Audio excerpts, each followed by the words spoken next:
While I was looking in the mirror, I heard a loud noise, a bit like a gunshot. The accident happened on a Friday afternoon as I was driving home. The traffic was moving quickly along the Santa Teresa freeway, and my own little Volkswagen was running well, although it's 15 years old. I was feeling good. I'd just solved a difficult case, and I had a check in my handbag for $4,000. That's good money for a female private detective working for herself. The sun shone down on the freeway out of a cloudless California sky. I was driving in the middle lane. Looking into the driving mirror, I saw a young woman in a small white car coming up behind me in the fast lane. A bright red Porsche was close behind her, and I guessed she wanted to move into the middle lane in front of me to let it pass, so I reduced my speed. Coming up on my right was a dark blue Toyota. While I was looking in the mirror, I heard a loud noise, a bit like a gunshot. I turned my attention back to the road in front of me. Suddenly, the small white car moved back into the fast lane. It seemed to be out of control. It hit the back of the red Porsche, ran into the fence in the center of the freeway, and then back again into the road in front of me.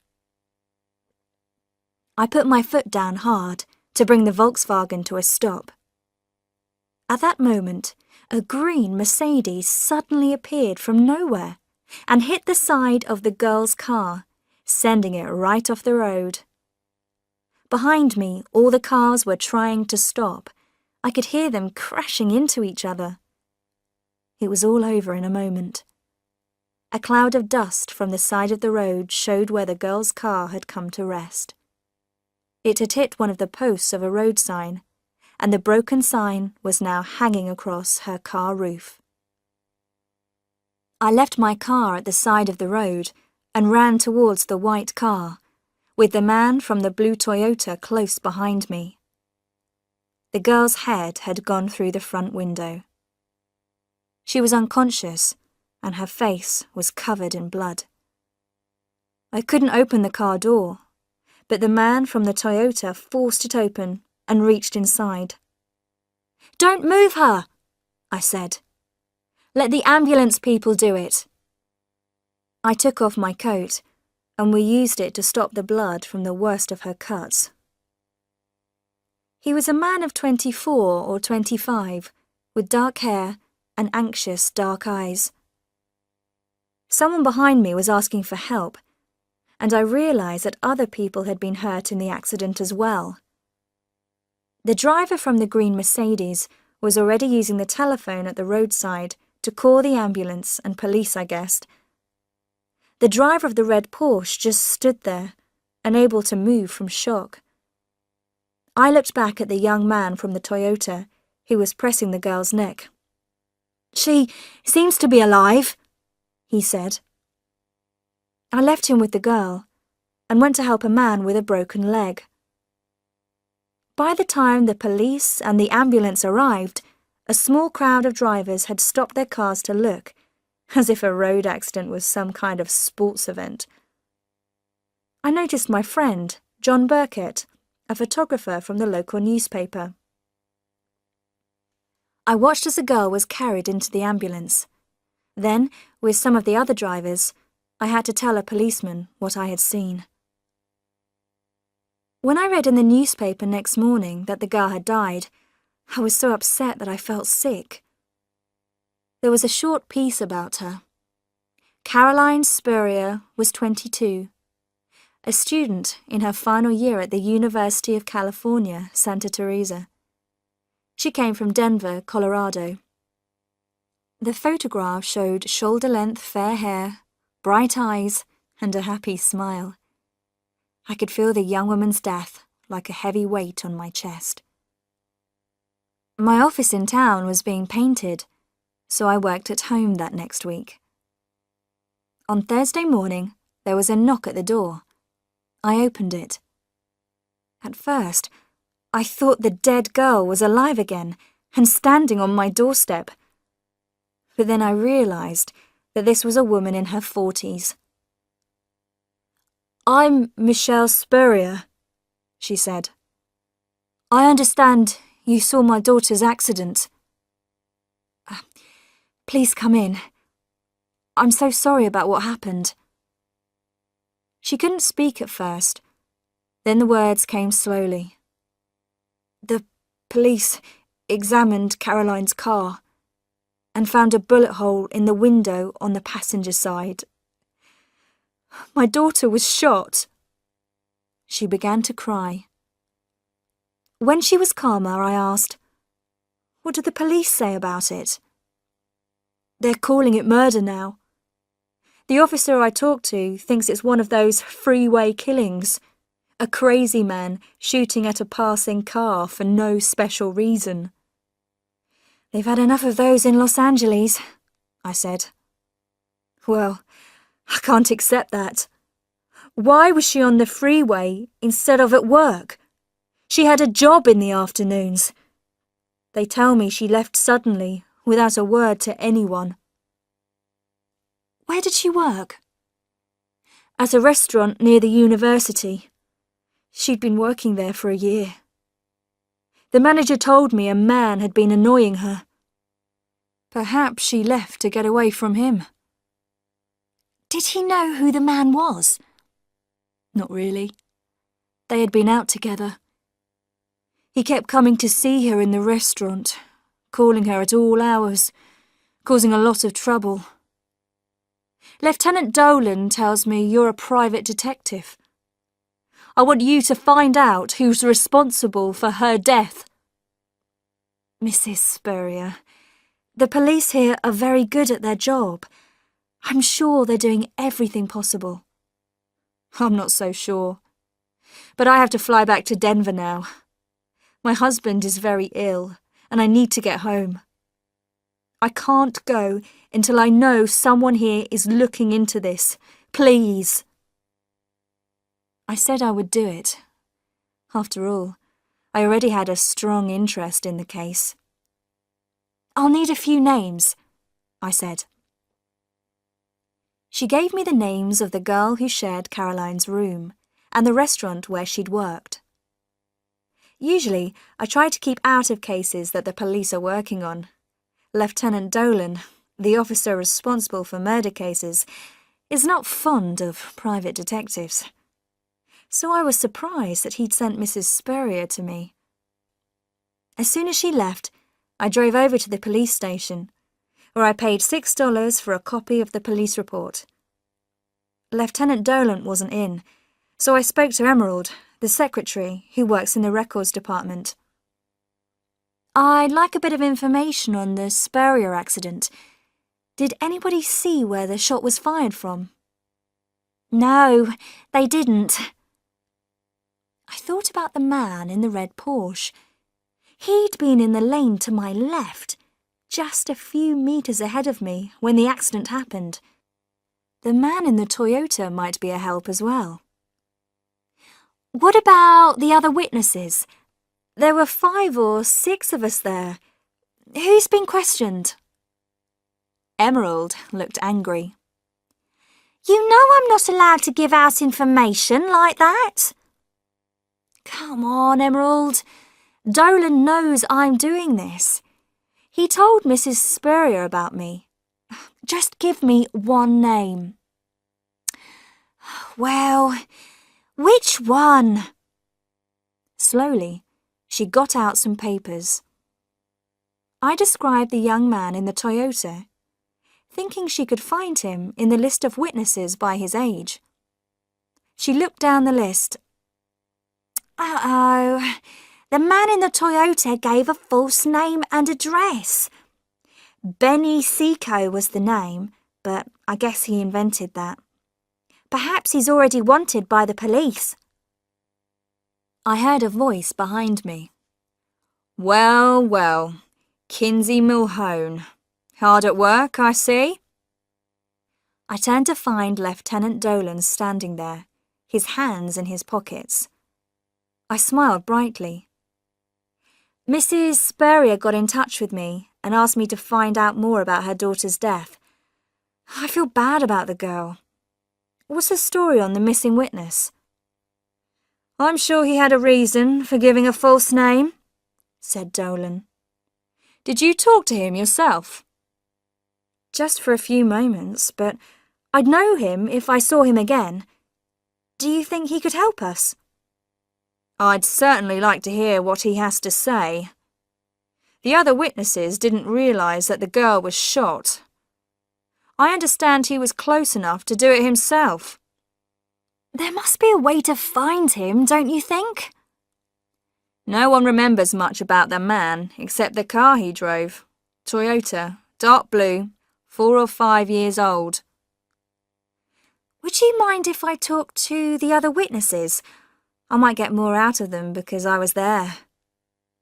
He looked at me for a moment and then gave me the list.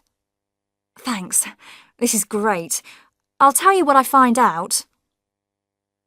I drove to the restaurant where Caroline Spurrier had worked. I introduced myself to the manager and told him I was looking into Caroline's death. Oh, yes, that was terrible. I talked to her mother. She told me you said something about a man who was annoying Caroline. What else can you tell me? That's about all I know. I never saw the man myself. She was working nights for the last 2 months. She just went back to working days to try to get away from him. Did she ever tell you his name? Terry, I think. She really thought he was crazy. Why did she go out with him? She said he seemed really nice at first, but then he got very jealous. He used to follow her around all the time, in a green Ford car. In the end, I guess he was completely crazy. He probably came to find her at the restaurant on Friday afternoon, and that's why she left. I thanked him and drove over to the university houses where Caroline had lived. The girl who had shared her room was busy packing things in boxes. Her name was Judy Layton. She was 22, a history student whose family lived in the town. When I asked why she didn't live at home, she explained that she had a difficult relationship with her mother. How long did you know Caroline? About a year. I didn't know her well. I looked at the boxes. So you're moving out? I'm going back to my parents' house. It's near the end of the school year now, and my parents are away for a month in Canada. My brother's coming to help me move. Did Caroline have a boyfriend? She went out with lots of boys. But no one special? She shook her head, not looking at me. I tried again. She told her mother about a man who annoyed her at work. They'd been going out together. They'd just finished a relationship. I expect she told you about him? No, she didn't. She and I were not close. She went her way and I went mine. Judy, people get murdered for a reason. There was something going on. Can't you help me? You don't know it was murder?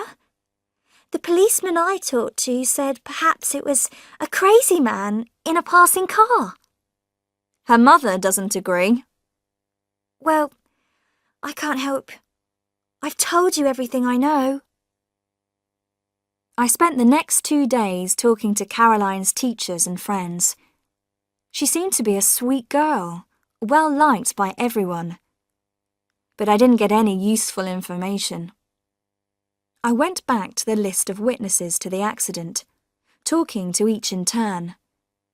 I was still interested in the man with the Toyota. What reason could he have for giving a false name? I didn't seem to be making any progress. Then an idea came to me as I was looking at the newspaper picture of the crashed car. I suddenly remembered John Burkett at the scene of the crash, taking pictures. Perhaps he had one of the man in the Toyota. 20 minutes later, I was in Burkett's office at the Santa Teresa News, looking at the photographs. No good, John said. No clear pictures of him. What about his car? John pulled out another photo of Caroline's car, with the Toyota some distance behind. Can you make it bigger? Are you looking for anything special? The number plate, I said. When we had made the photograph bigger, we were able to read the 7 numbers and letters on the California number plate. I knew I should inform Lieutenant Dolan, but I wanted to work on this myself. So I telephoned a friend of mine at the Department of Motor Vehicles. The number belonged to a 1984 Toyota, dark blue, and the owner was Ron Cagle, with an address on McClatchy Way. My heart was beating loudly as I rang the bell of the house. When the door was finally opened, I just stood there with my mouth open. Wrong man. This man was tall and fat, with blue eyes and red hair. Yes, he said. I'm looking for Ron Cagle. I'm Ron Cagle. You are? You're the owner of a dark blue Toyota. I read out the number of the car. He gave me a strange look. Yes. Is something wrong? Well, I don't know. Has someone else been driving it? Not for the last 6 months. See for yourself. He led me round the side of the house.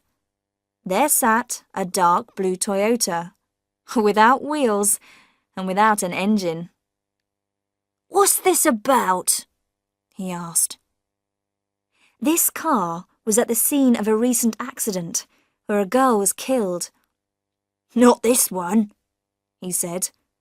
This has been right here in this condition for 6 months. He looked at it again in sudden surprise. What's this? He pointed to the number plate, and I saw that it had completely different numbers. After a moment, I realised what had happened. Somebody stole your plates and put these in their place. Why would they do that? Perhaps they stole a Toyota like this and wanted new number plates for it so the police wouldn't catch them. You could see Cagle's car from the road, I noticed. I called Lieutenant Dolan and told him what I'd found. He checked the list of stolen cars and found that the number, which was now on Cagle's car, belonged to a vehicle reported stolen 2 weeks before. But Dolan thought that even if we found the man, he might not be connected with the shooting. I didn't believe him. I had to find that young man with the dark hair and the dark eyes. I looked through the list of witnesses and called everybody on the list. Most tried to be helpful, but there was nothing new to add. I drove back to the university area to look for Judy Layton. She must know something more. The apartment was locked, and looking through the window, I saw that all the furniture was gone. I spoke to the manager of the apartments and got the address of her parents' house in Colgate, the area to the north of town. It was a pleasant house in a nice street. I rang the bell and waited. I rang the bell again. It appeared that no one was at home. As I was returning to my car, I noticed the 3-car garage at the side of the house. In the detective business, Sometimes you get a feeling, a little voice inside you telling you there's something wrong. I looked through the garage window. Inside, I saw a car with all the paint taken off it. The side door of the garage was unlocked, and I went in. Yes, the car was a Toyota, and its number plates were missing. This must be the same car, and the driver must be someone in the Leighton family. But why hadn't he driven it away somewhere and left it? Perhaps he thought it was too dangerous. I did a quick search of the inside of the car. Under the front seat, I saw a handgun, a .45. I left it where it was and ran back to my car. I had to find a telephone and call the police. As I was getting into my car, I saw a dark green Ford coming towards the Leighton entrance. The driver was the man I'd seen at the accident. Judy's brother? He looked rather like her. Of course she hadn't wanted to talk about him. Suddenly, he noticed me, and I saw the terror in his face as he recognized me. The Ford sped past me, and I chased after it. I guessed he was going towards the freeway. He wasn't far in front of me when he turned onto the freeway, heading south, and soon I was right behind him.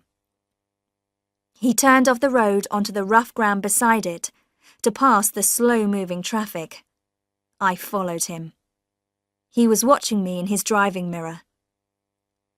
Perhaps that was why he didn't see the workmen and their heavy vehicle right in front of him. Not until it was too late. He ran straight into the vehicle with a crash that made my blood turn cold as I brought the Volkswagen to a safe stop. It was like the first accident all over again, with police and ambulance men everywhere. Now I realised where I was. The workmen in their orange coats were putting up a new green freeway sign in place of the one that Caroline's car had broken.